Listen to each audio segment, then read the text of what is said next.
రకరకాల మాట్లాడుతుంటే అయితే చాలా కూల్గా ఉంది పరిస్థితి, పెద్ద మనం భయపడాల్సిన లేదు అని అనిపిస్తున్నది. కానీ చాలా అంటే ఒక ఝలక్ వచ్చేసింది కరెక్ట్. వెళ్ళాలనుకునే వాళ్ళకి. ప్లస్ అక్కడున్న వాళ్ళలో కూడా ఒక ఆందోళన, ఈ టెన్షన్ ఎందుకు కంటిన్యూ అవుతుంది అంటున్నారు మరి? రూల్ బుక్ ఫాలో కాకపోతే టెన్షన్ ఉంటుంది. మీరు రూల్ బుక్ ఫాలో అయ్యేదంటే ఇది law of the land follow అంటే టిపికల్గా. ఇప్పుడు తప్పు చేసే వాళ్ళనే పట్టుకుంటాం కానీ బాగున్న వాళ్ళని వచ్చి పట్టుకొని పంపించారు కదా. అమెరికా ఏముంటుందంటే ఆ కంట్రీ మాకు స్కిల్డ్ పీపుల్ కావాలి. వరల్డ్లో స్కిల్ టాలెంట్ ఎక్కడ ఉంది? ఇవాళ హైదరాబాద్లో ద బిగ్గెస్ట్ యుఎస్ కాన్సులేట్ ఇక్కడ పెట్టారు హైదరాబాద్. ఒకప్పుడు ఇక్కడ కాన్సులేట్ లేదు, మన ప్రాక్టికల్ స్పీక్స్ చెన్నైలో ఉండేది. హైదరాబాద్కి ఏంటి పూల్ ఆఫ్ టాలెంట్ హైదరాబాద్లో ఉంది.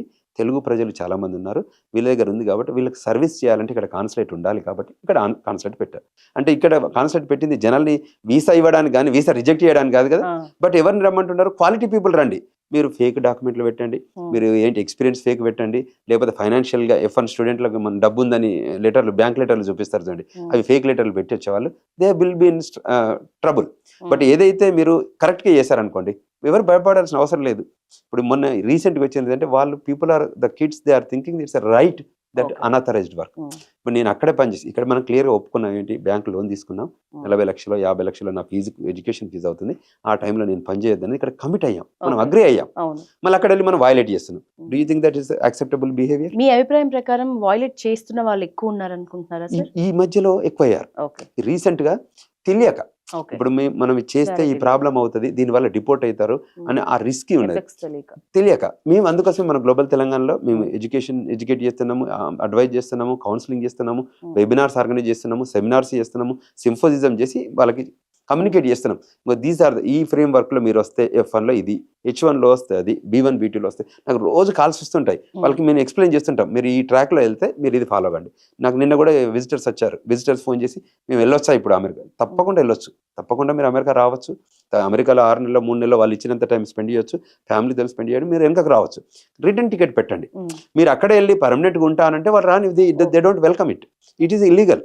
సో ఆ 6 months మీకు వీసా ఇస్తారు, స్టే ఇస్తారు అక్కడ. వీసా 10 years వచ్చినా కూడా కంట్రీ లోపలికి వెళ్ళేటప్పుడు 6 months ఇస్తారు. You be there 6 months. If you want extend also fine, మళ్ళీ రిక్వెస్ట్ పెట్టండి.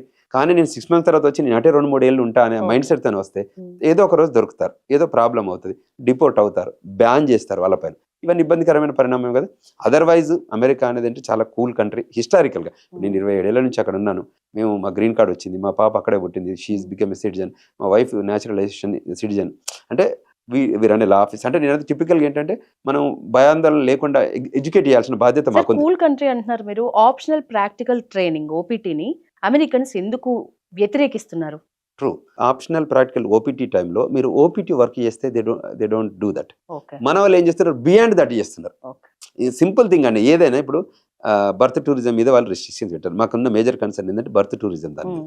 సో ఆ బర్త్ టూరిజం ఎట్లయిపోయిందంటే బర్త్ రైట్స్ మీద వాళ్ళు ఆపేస్తే మన వాళ్ళంతా బర్త్ టూరిజం లాగా వాడారు. మీకు తెలుసు కదా, అందరూ వచ్చి 3 నెలల ముందు వస్తారు, పిల్లల్ని అక్కడ కానీ వస్తారు, వచ్చేస్తారు. అంటే ఏ కంట్రీ అయినా వెల్కమ్ చెప్తుందా? సో అది వాళ్ళ ప్రాబ్లం వచ్చింది కాబట్టి దాన్ని ఆయన సీరియస్ చెప్పాడు, మేము బర్త్ రైట్స్ మీకు ఇస్తే మీకు రండి. ఇప్పుడు 140 ఏళ్ళ చరిత్ర వరకు కూడా మీరు బర్త్ రైట్స్ ఇచ్చారు, ఇవాళ ఎందుకు కరెక్ట్ చేస్తున్నారు? ఇంకోటి correct, it's not meant for India, it's meant for every one. So globally ఎవరు వచ్చినా మీకు ల్యాండ్ బార్డర్స్, ఎయిర్ బార్డర్స్ ఉంటాయి కదా. ఎయిర్లో వచ్చే వాళ్ళు వీసా టైప్స్ ఉంటాయి. ల్యాండ్ బార్డర్లో మీకు కెనడా పైన ఉంటుంది, మెక్సికో కింద ఉంటుంది. మెక్సికో నుంచి కూడా టనెల్స్ రూపకంగా రావడం, గోడ దునికి రావడం, లోపలికి వచ్చి H2B వర్కర్స్ ఉంటారు కదా, వాళ్ళ వర్కర్స్ వచ్చి ఆ నుంచి అక్కడ పిల్లల్ని కనడం. సో దాన్ని అంటే ఒక మిస్యూజింగ్ ఆఫ్ మీకు రియల్ ఫ్రీడమ్ వి ఎంజాయ్డ్. తర్వాత మీరు 2001లో September 11th రోజు ఏం జరిగిందో మనందరూ తెలుసు. పెద్ద టెర్రరిజం యాక్ట్ జరిగింది. వచ్చిన వాళ్ళకి, బయట నుంచి వచ్చిన వాళ్ళు అక్కడ ఫ్లైట్ని వాడుకొని, అక్కడ ఫ్యూయల్ని వాడుకొని, అక్కడ జనాలని టవర్లలో అక్కడి ప్రాపర్టీని కూల్చి చేశారు. ఏ కంట్రీ వెల్కమ్ చెప్తుంది చెప్పండి? అప్పటి వరకు డిపార్ట్మెంట్ ఆఫ్ హోమ్లాండ్ సెక్యూరిటీ లేదు, క్రియేట్ అయింది. వాళ్ళు లర్న్ చేశారు, ఇదేంటి మనం ఇంత ఓపెన్ చేసి అందరు రమ్మని చెప్పి, ఈ కంట్రీ మీదే అంటే ఇమిగ్రెంట్ కంట్రీ అది, it's not nobody owns that country, everybody is coming in different sectors of various visa types నుంచి వస్తారు, స్కిల్డ్ లేబర్ వస్తారు. అక్కడే F1, H1, 140, 485 green card, citizenship, ఇదంతా ట్రాక్లో ఉండి మీకు సిటిజన్షిప్ ఇస్తున్నాం, మీ పిల్లలు సిటిజన్ అవుతున్నారు, మా కంట్రీని కూడా రూల్ చేస్తున్నారు కదా.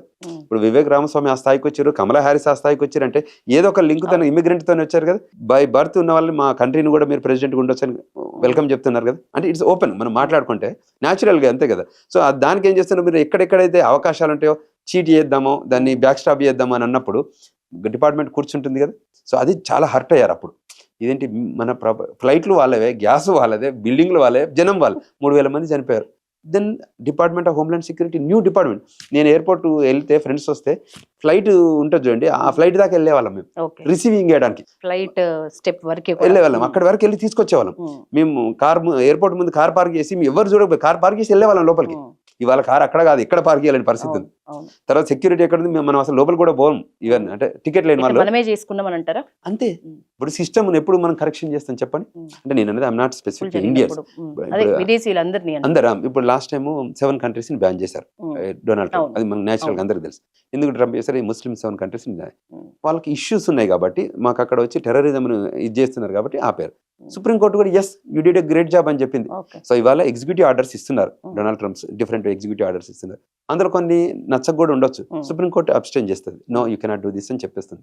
అంటే you go through proper senate, congress, presidential ఉండాలి. మీరు ఎగ్జిక్యూటివ్ ఆర్డర్ అయితే ప్రెసిడెంట్ కెన్ సైన్ అప్.